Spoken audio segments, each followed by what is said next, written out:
Guys, I just bought this 2014 Audi S4.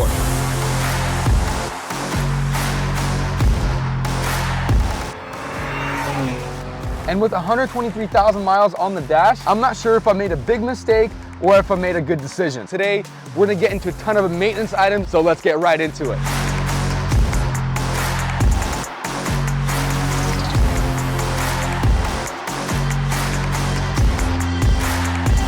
Oh boy, look at that.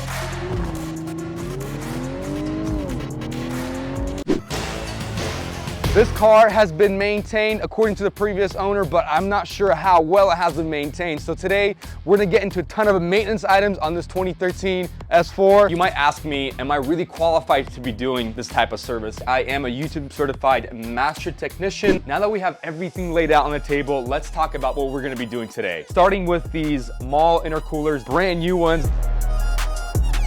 The ones that we have in the supercharger are probably original. They're probably burnt and need to get replaced. They're really bad. So I'm pretty sure there's gonna be a performance gain just from replacing these right here. Second thing that we have here is a cabin air filter.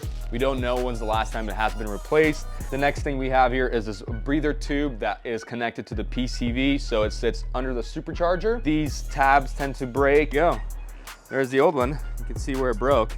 Unfortunately, these hoses crack and cause all sorts of ventilation leaks, so you have to get it replaced. And these three little boxes that we have right here are the map sensors that sit on the supercharger. They also tend to go out, all sorts of codes, so we're gonna get those replaced due to the mileage. Getting to what we have here for the transmission itself, starting with the filter that's gonna be inside the transmission. FCP Euro has a great option, and I believe this is an aftermarket one, but it works just as good and it does save you some money. Since we are pulling a transmission pan, FCP Euro does give you brand new bolts for that, and also this brand new gasket that's sitting right here. Since we're gonna be doing the filter inside the transmission, we're also gonna be replacing the filter that's on the outside of the transmission. We have the transmission fluid. Now this is for the dual clutch transmission, and obviously I went with OEM fluid because that is the way to go. You don't want to use anything else that isn't OEM. We're gonna do the transmission service first, so let's head over to Stu's garage, get on the lift, and get under the car.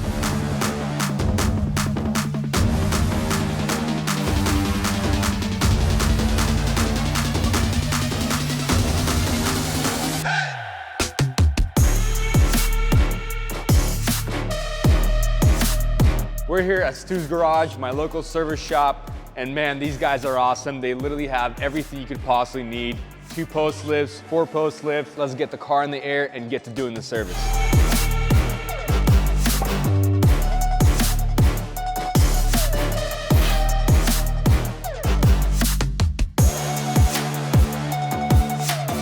I looked around the motor a little bit, and honestly, there are no leaks. The only thing that I see is this crush washer was probably not tightened down all the way, which is the result of all that little bit of oil right there.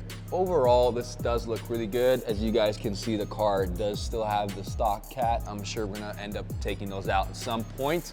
Let's take a look at how the engine mounts look. How about that? So there's the first engine mount right there on the driver's side, and I can't see if it's leaking or not. Well, it's not leaking, so that is a good sign. That means that they are not like really damaged. So we have our differential right here.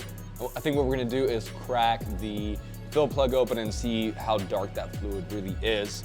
I have a feeling it's probably fine, but worth a shot. So we're gonna drop this X-brace and then go from there. Drain the transmission fluid. It is very warm right now since we just drove the car. It's probably gonna drain out a little bit quicker, which is great for us. And hopefully the transmission will still be warm when we have to do the fill procedure. So let's get to dropping this X-brace and go from there. Super excited to see what this transmission fluid looks like, but even more excited to see what the filters look like. Let's get right into doing the transmission service.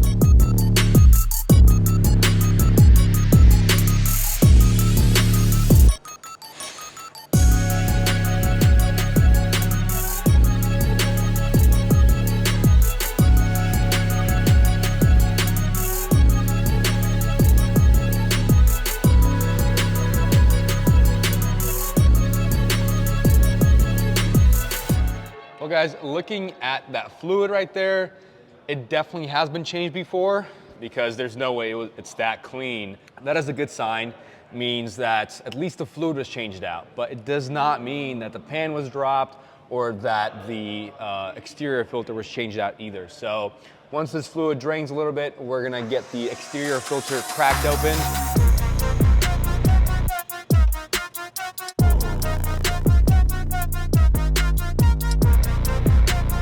I mean, it's dark, but it definitely is not that bad, so I'm gonna guess that it has been replaced. I don't think it's too bad at all for the mileage, so it's definitely been replaced. I'm gonna show you guys what the clean filter looks like compared to what the old filter looks like that's coming out. I mean, look how dark that is, and look how clean that new filter is. Just an example why you should replace the exterior filter.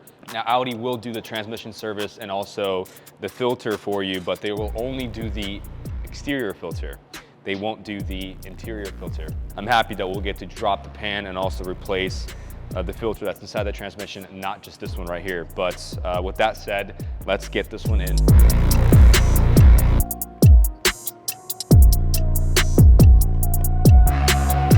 pretty good. I'm gonna lube up this O-ring. Goes right inside. Cover should go right.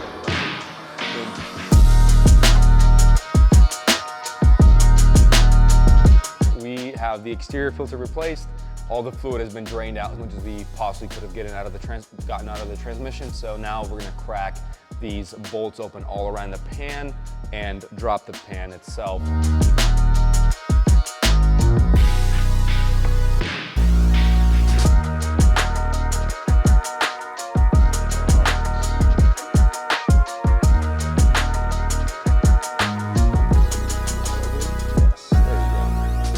I'm gonna guess the fluid has been changed out 20 or 30,000 miles ago. It is very clean, it looks really good. Now, I don't know if they actually changed this filter out, but luckily we have a new one from SCP Euro, so it doesn't even matter. We have our brand new filter here, and there is an O-ring that does pop in, so we're gonna use some of this old fluid and lube it up, make sure that it goes right into the transmission. It's actually really easy to pop it right back into place. So this is the hole that it needs to go into, and it should be as simple as that right there. Boom. Now the actual pan holds it in place.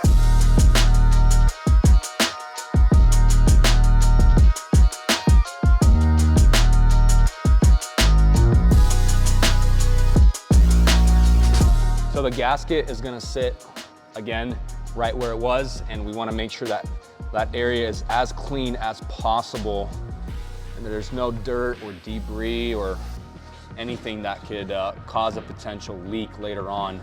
Let's get the pan in and get this transmission refilled with some brand new fluid.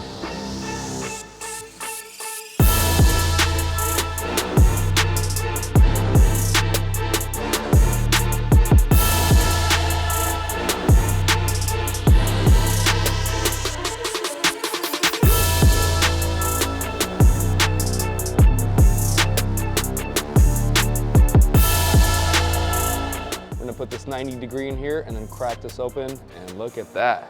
Kind of wish I bought a pneumatic one, to be honest. And I think I might at this point. We're gonna keep changing fluids out in different cars. Once we get it down back on the ground, we'll hook up the OBD11 and check the transmission temperature. Hey, there you go. Well, there's that steady stream.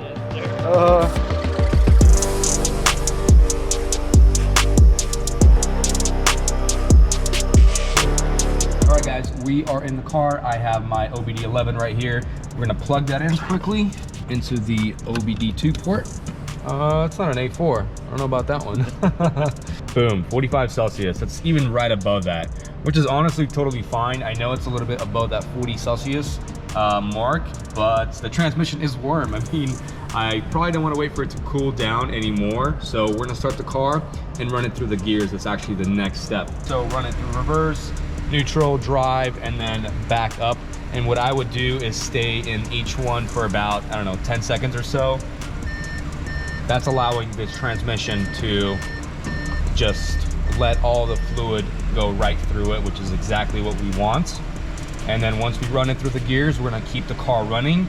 We're gonna get it back up on the lift, crack the fill plug open, and we'll be able to fill it up all the way.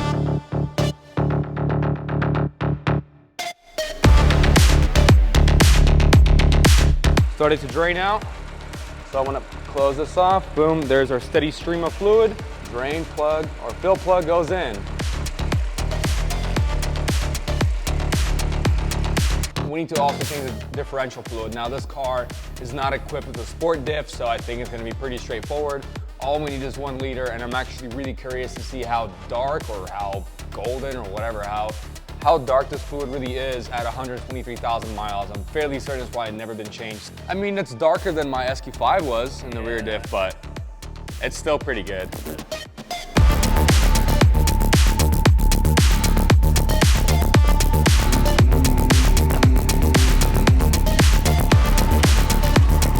Well guys, now that the transmission service and the differential service is done, we can head back to my garage and keep going with the maintenance underneath the hood. Let's get right to it.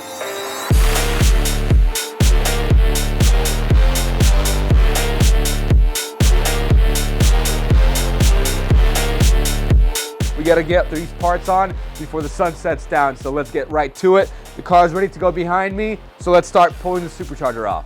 Now, this breather hose likes to crack right here, and as you can see, it actually cracked, and the previous owner put a 3/4 hose here to try to keep it intact at least. We're gonna need to replace that with a brand new hose. The unfortunate part about this plastic that Audi uses, it's very, very brittle, and over time, after all those heat cycles over and over and over again, it gets so brittle that sometimes it cracks on its own, or you barely touch it and it completely just breaks on you. So that's what happened here. Perfect thing is we got a brand new one right here, so we're gonna replace it. There you go, nice. There you go, nice. Pull that out, boom. There's the old one, let's see where it broke. There you go, popped right in. Then you click this side in until you hear that pop. Boom, there you go, all right. Just gonna reinstall this T10 or T15 that's sitting right on the PCV, and we'll be done with that breather hose. We have the supercharger on the table here, and we do need to replace the intercoolers and also the 3 map sensors. So with the map sensors, there's one on this side, one on this side, and then one in the back. Super excited to get these replaced and show you guys why it's super important to replace yours. I'm gonna guess that these are probably the original ones at 123,000 miles. So it's gonna be really cool to see what condition they are in compared to the new ones.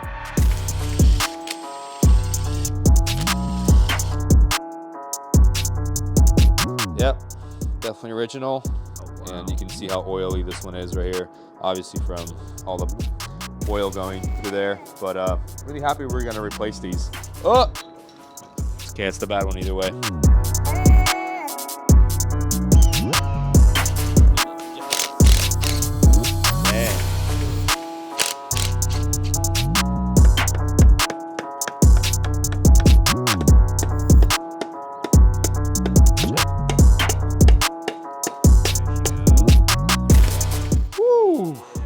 All right, guys, 123,000 miles.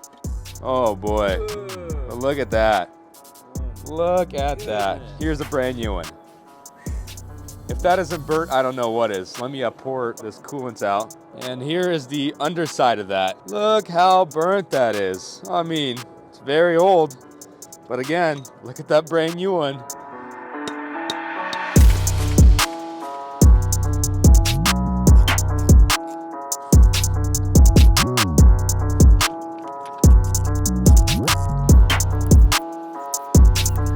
Cabin air filter, it's under the glove box basically. You can get it also replaced. Let's slide it out here. Ooh. Jeez, when was the last time that was replaced? That is not even funny. Oh my goodness. Piece of trash. That's gonna go straight into there. I've bled the supercharger intercoolers. The car is running perfectly. We got the coolant refilled. I haven't really driven it yet to see any differences. Will the transmission shift better? Will the car perform better overall, especially with those new supercharger intercoolers? But right now, we're gonna go take it on a drive and find out, was all that extra maintenance really worth the cost?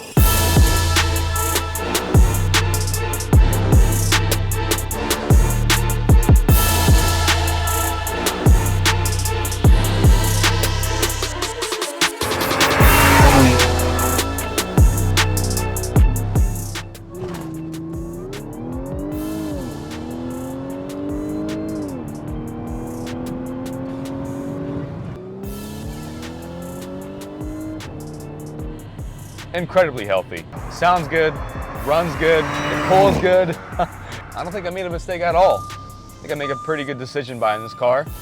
And now I think I'm just gonna enjoy it in its stock form until we wake the beast up inside.